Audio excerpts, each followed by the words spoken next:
အားလုံးပဲမင်္ဂလာပါရှင်။ကျွန်မတထည်ဖြိုးဖြစ်ပါတယ်။ဒီနေ့ကျွန်မကကလေးတွေကို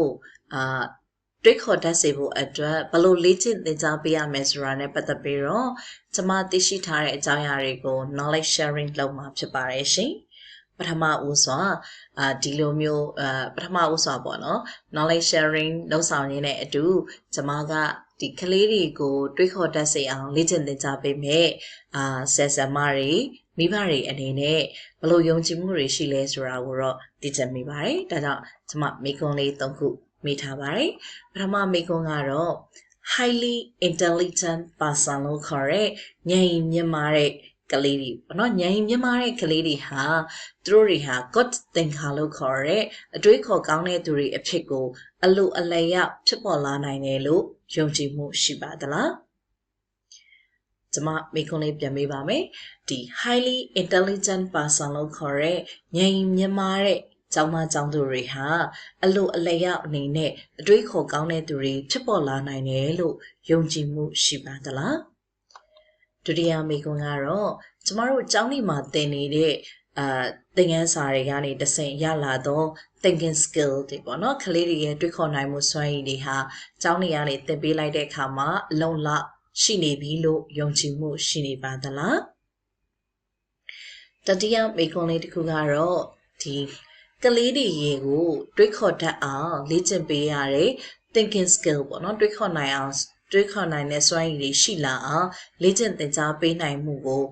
ဓာတ်ရိုက်ပေါ့နော်လေ့ကျင့်သင်ကြားပေးလို့မရဘူးလို့ပဲကိုယ်စိတ်မှာတွေးခေါ်belief ပေါ့ယုံကြည်မှုတွေရှိနေပါသလား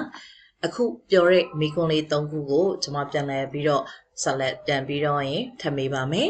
ဉာဏ်ရည်မြင့်မားတဲ့ကျောင်းသားကျောင်းသူတွေဟာအလိုအလျောက်တွေးခေါ်ကောင်းတဲ့သူတွေဖြစ်တယ်လို့ယုံကြည်မှုရှိပါသလားဒါအပြင်ကျောင်းနေမှာသင်ပေးလက်ကျောင်းနေရနေပြီးတော့ကလေးတွေကိုတွေးခေါ်နိုင်မှုစွမ်းရည်တွေကို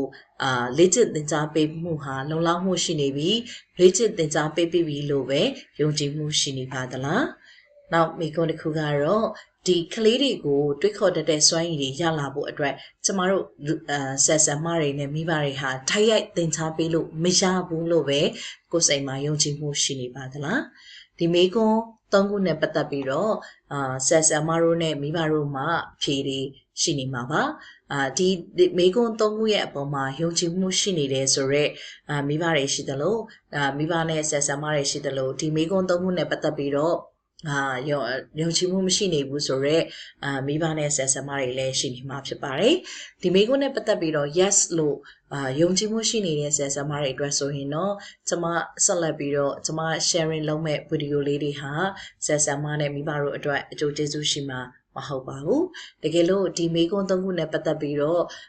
ဒီပေါ့နော် highly affected person တိုင်းဟာကိုယ်တင်ကတရားမဖြစ်နေဘူးလို့ပဲကိုယ်စိတ်မှာယုံကြည်တယ်နောက်တစ်ခါဒီကျောင်းလေးမှာသင်ပေးလိုက်တဲ့ thinking skill တွေဟာလုံလောက်မှုရှိနေတယ်လို့တော့ကိုယ်စိတ်မှာယုံကြည်မှုတိတ်မရှိနေသေးဘူးတတိယတစ်ချက်ပေါ့နော် thinking skill ဆိုတာဟာတွေးခေါ်ဓာတ်ရိုက်သင်ကြားလေ့ကျင့်ပေးလို့ရတယ်ဆိုရဲစိတ်ပေါ့နော်ယုံကြည်မှုရှိနေတဲ့သူတွေအတွက်ဆိုလို့ရှိရင်တော့ကျမတို့ကယုံကြည်မှုရှိနေတယ်ဒါကြောင့်ကျမခုနကပြောလိုက်တဲ့မိခွန်းနဲ့ပတ်သက်ပြီးတော့အဖြေဟာ no ဖြစ်နေမယ်ဆိုလို့ရှိရင်တော့ကျမရဲ့ဗီဒီယိုလေးတွေကိုဆက်လက်ပြီးတော့ကြည့်ရှုပေးကျမရဲ့ knowledge sharing တွေဟာဆက်ဆံမနဲ့မိဘတို့အတွက်အကျိုးကျေးဇူးရှိမယ်လို့ညွှန်လင်းမိပါတယ်တကယ်လို့ကျမတို့ဒါဆိုရင်ကျမတို့ဟာကလေးတွေကို thinking skill တွေရဖို့အတွက်သင်ကြားပေးရမယ်လို့အမြဲတမ်းလူတွေဟာပြောကြပါတယ်ပေါ့နော်အဲ့လိုပြောတဲ့အခါကျလို့ရှိရင်ကျမတို့ဘာကြောင့်ကလေးလေးတွေကို thinking skill ရအောင်သင်ပေးဖို့လိုအပ်နေတာလေ thinking skill ကလေးတွေကိုသင်ကြားမှုဟာဘာကြောင့်အရေးကြီးရလို့ထင်ပါတယ်လေဒါကိုတော့ဒီဗီဒီယိုကြည့်နေကြတဲ့ဆက်ဆံမတို့နဲ့မိဘတို့အနေနဲ့မိမိတို့ရဲ့ထင်မြင်ယူဆချက်တွေကို comment မှာရေးပေးစေလိုပါတယ်ရှင်ကျွန်မကတော့ဒီ thinking skill တွေကိုသင်ကြားပေးဖို့အတွက်အရေးကြီးတယ်ဆိုပြီးတော့အကြံဉာဏ်ပြုပေးထားတဲ့ပညာရှင်တွေရဲ့ယူဆချက်တွေနဲ့ယူဆချက်တွေတွေ့ရှိချက်တွေကိုပေါင်းစုပြီးတော့ဆက်လက်ပြီးတော့ဆွေးနွေးတင်ပြသွားမှာဖြစ်ပါတယ်ရှင်ပထမဦးစွာဒီဖြစ်စရာလေးကိုကျမတို့ကြည့်ရအောင်ပါအခုပုံမှန်ဆိုလို့ရှိရင် လှလှဟာသူဟာကျောင်းကိုနေ့တိုင်းလမ်းလျှောက်ပြီးတော့သူသွားလေ့ရှိပါတယ်အဲ့လိုသွားပြီးတော့သူ့ရဲ့ကျောင်းကိုပေါ့နော်နေ့တိုင်းသူကျောင်းတက်လေ့ရှိပါတယ်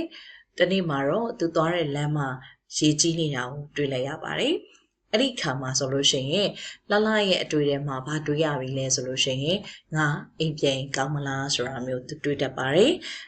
ဒါမှမဟုတ်လို့ရှိရင်လည်းရေဒီဟာဘယ်နေရာအထိရှိနေမှာလဲဒါဆိုရင်ငါတခြားလမ်းကနေပြီးတော့သွားစရာရှိသလားငါเจ้าကိုတခြားလမ်းကနေပြီးတော့သွားလို့ရမလားဒါဆိုရင်အဲ့လိုလမ်းကိုသွားမယ်ဆိုလို့ရှိရင်ရောဘသူရဲ့အကူအညီကိုယူပြီးအကူအညီကိုဒီလမ်းညွှန်ပေးဖို့အတွက်ဘသူကိုအကူအညီတောင်းရင်ငါရမလဲဆိုတာကိုခလေးဟာသိဘာလို့ရလဲဆိုလို့ရှိရင်တွေးခေါ်ရမှာဖြစ်ပါတယ်အဲ့ဒီမှာဒါဆိုရင်ကိုယ့်ရဲ့နေ့စဉ်ဘဝသွားလာနေ့စဉ်လှုပ်ဆောင်နေမှုမှာဒါတွေ့ကြုံလာရတဲ့အရာတစ်ခုပါပဲအဲ့ဒီအရာပေါ်မှာသူဟာဒီပြဿနာကိုဖြေရှင်းနိုင်ဖို့အတွက်သူဟာ alternative way လို့ခေါ်တဲ့နည်းလမ်းမျိုးစုံကိုသူစဉ်းစားရပါတယ်အဲ့ဒါကိုကျမတို့က problem solving ability လို့ခေါ်ပါတယ်ဒါဆို problem solving ability ပေါ့နော်ဒီတွေ့ကြုံလာတဲ့အရာပေါ်မှာဖြေရှင်းနိုင်တဲ့စွမ်းရည်ဖြစ်ဖို့အတွက်ဆိုလို့ရှိရင်ဒီလူတရားဟာဖြစ်လာတဲ့ challenge ပေါ်မှာ identify သတ်မှတ်နိုင်စွမ်းရှိရတယ်ပြီးတဲ့အခါမှာတော့ဖြစ်နိုင်တဲ့အဖြေပေါ့အဲ့ဒီ challenge ကိုဖြေရှင်းနိုင်မှုအတွက်ဖြစ်နိုင်တဲ့အဖြေတွေကိုသူကနေပြီးတော့ခွဲခြမ်းစိတ်ဖြာဖို့လိုတယ်နောက်တစ်ခုကတော့အဲ့ဒီကမှကိုယ့်အတွက်အကောင်းဆုံးဒီ